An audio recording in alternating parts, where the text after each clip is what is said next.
The rich buy assets. The poor have expenses. The middle class buy liabilities they think are assets. The poor and the middle class work for money.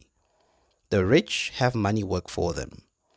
This is a quote from Robert Kiyosaki, the author of Rich Dad, Poor Dad, one of the best-selling books on personal finance. So how can you become like the rich that Robert Kiyosaki was talking about? One of the most common ways is through real estate. Welcome to The Eighth Wonder, a channel dedicated to making compound interest your best interest. Real estate, or property, has long been considered a solid investment option, offering potential for appreciation, cash flow, and tax benefits. It can be a great choice for anyone looking to build their portfolio and create a secure financial future. From the potential for long-term appreciation to the ability to generate passive income, real estate offers a range of benefits that can help you achieve your financial goals. There are a number of ways that you can go about investing in real estate. Starting with the cheapest and the easiest to invest in, here are 8 ways to get you started. Number 1. Real Estate Investment Trusts, otherwise known as REITs. REITs allow investors to purchase shares in a portfolio of properties which are managed by professional managers. These can provide investors with a passive income stream without the hassle of managing the properties themselves.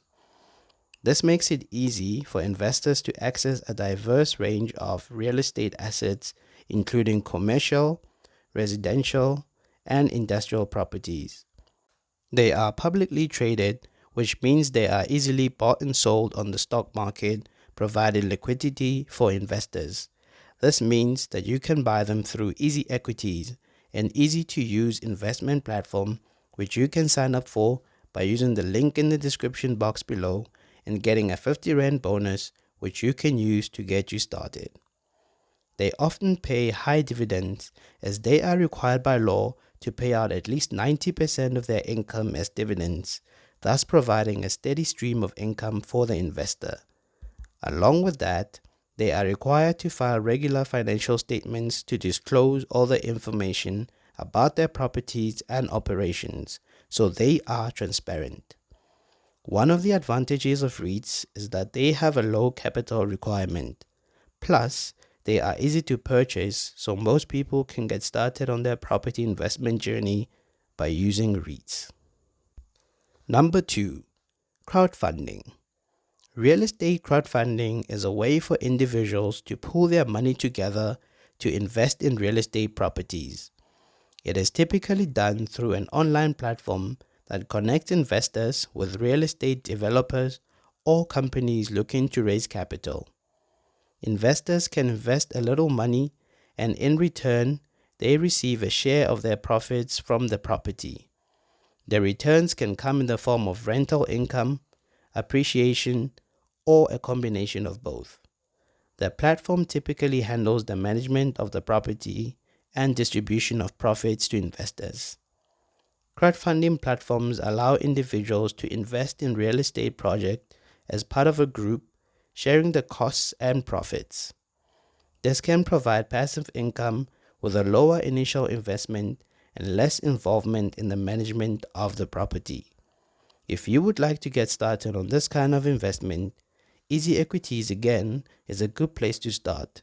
They have a crowdfunding portion known as Easy Properties, which you can activate and start using on the platform. As mentioned before, the link is in the description box below. Number 3. Renting out properties. One of the most common ways to build passive income through real estate is to purchase properties and rent them out to tenants.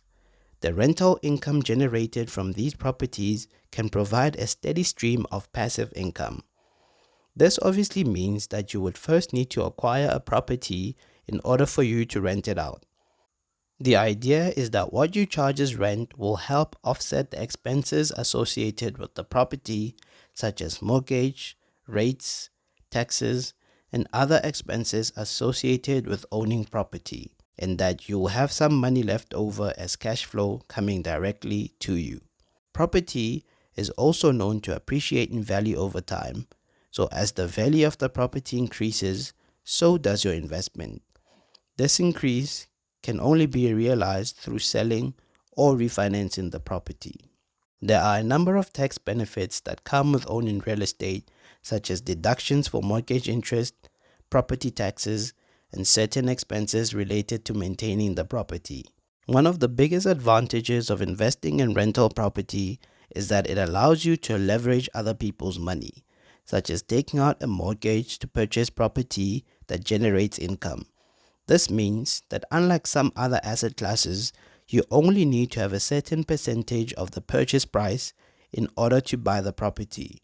The rest you can finance and then have the rent pay for that loan. Property is a good long-term investment as it has the potential to generate passive income for a long time, and when done right, can grow your potential earnings in a massive way.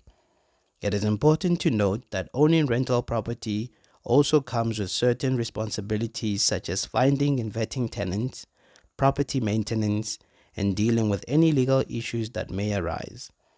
It's important to do proper research and have a good understanding of the local real estate market to make sure that the rental property will generate positive cash flow. It's also important to have a contingency plan in case of vacancies, as the property still needs to be maintained and mortgage payments still need to be made regardless of whether or not the property is occupied. Number 4, house flipping. How this works is that you buy a property at a low price, make repairs and improvements to increase the value, and then sell it for a higher price. The profit is made from the difference between the purchase price and the sale price, minus any renovation costs. It's important to have a good understanding of the real estate market as well as the costs of construction and renovation in order to be successful at flipping houses. Additionally, it's also important to have a good team of professionals such as agents, contractor, and an attorney that can help you through the process. Buying distressed properties, fixing them up, and then selling them at a higher price can also generate passive income. This approach requires a significant investment of time and money, but can be a profitable way to build passive income. Number 5, Airbnb and vacation rentals. Airbnb is a platform that allows people to rent out their homes, apartments, or rooms to travelers. You will need to create a listing for your property, including photos, descriptions, and pricing. Setting your prices accordingly, keeping in mind that prices will vary based on the locations, size, and amenities of your property. You would also have to make sure your property is clean, comfortable, and well maintained. Adding amenities like Wi-Fi, cable TV, or a fully equipped kitchen are good ideas in order to attract guests. You also have to manage the property and its schedule so that everything is always up to date. This will help you with getting good reviews, which will make your property more attractive to potential customers. Purchasing a property specifically to rent out on short-term rental platforms such as Airbnb can also provide a steady passive income stream. Keep in mind that you should always check local laws and regulations for short-term rentals in your area before listing your property. Number 6, lease option investing. A lease option is a type of real estate transaction in which a tenant rents a property with the option to purchase the property at a later date. The tenant pays a higher rent than the market rate, with a portion of the rent going towards the purchase price of the property.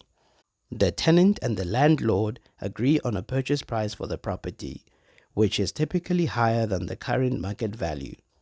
The tenant pays an option fee, which gives them the right to purchase the property at the agreed upon price at a later date.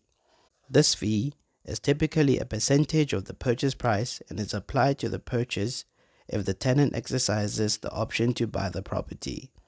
The tenant pays a higher rent than the market rate, with a portion of the rent going towards the purchase of the property. This portion of the rent is called rent credit. The tenant has the option to purchase the property at the agreed upon price within a certain period of time, usually between 1 and 3 years.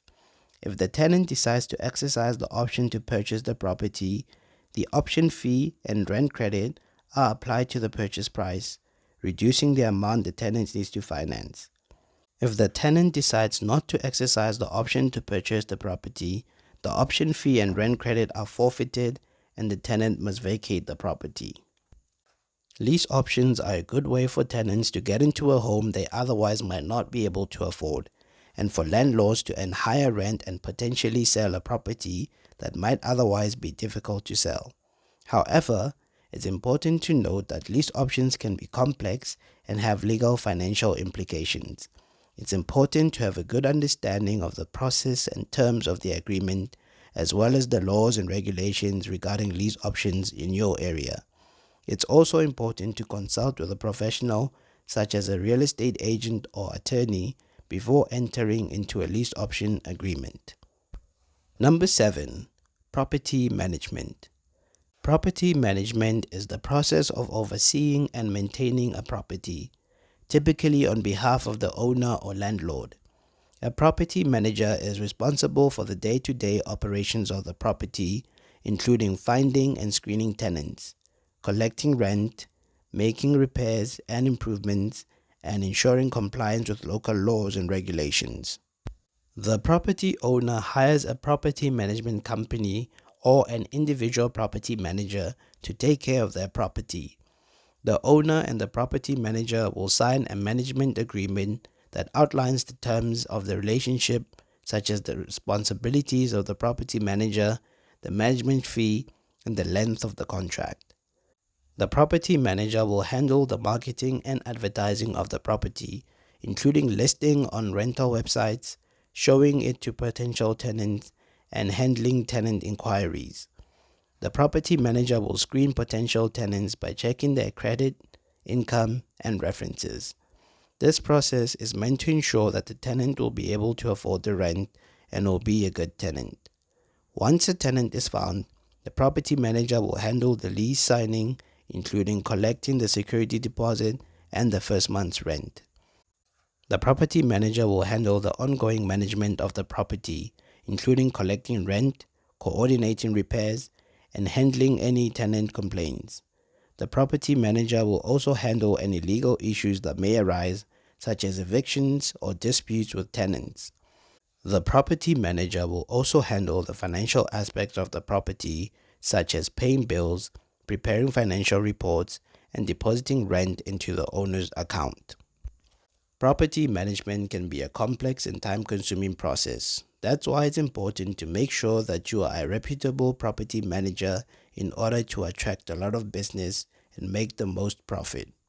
It's also important to have a good understanding of the laws and regulations regarding property management in your area, as well as consulting with a professional such as an attorney before entering into a property management agreement. Number 8. Private lending. Private lending in real estate typically refers to the practice of individuals or small lending companies providing loans to real estate investors or developers.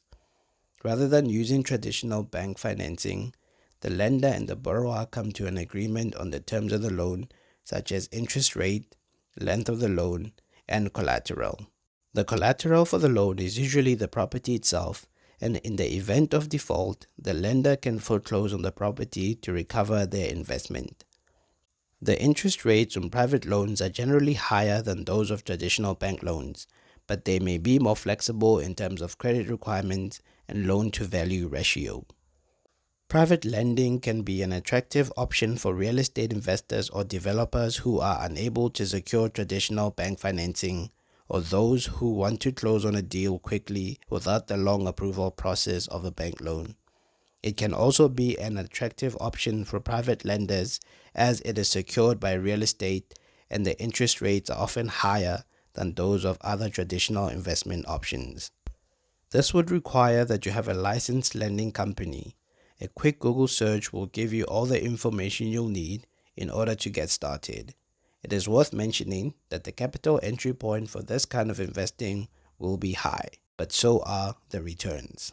In conclusion, building passive income through real estate requires investment, research, and management skills, but it can be a great way to generate steady income streams over time. It's important to diversify and take on different strategies to reduce risk and increase the chances of success. So as T. Harv Eker once said, don't wait to buy real estate. Buy real estate and wait. If you have found value in this video, then show some love by leaving a like and sharing the video with a friend. For more videos like these, subscribe to the channel and click on the notification bell so you get notified each time there's a new upload. Thanks for watching. Hope to see you on the next video. But until then, stay invested.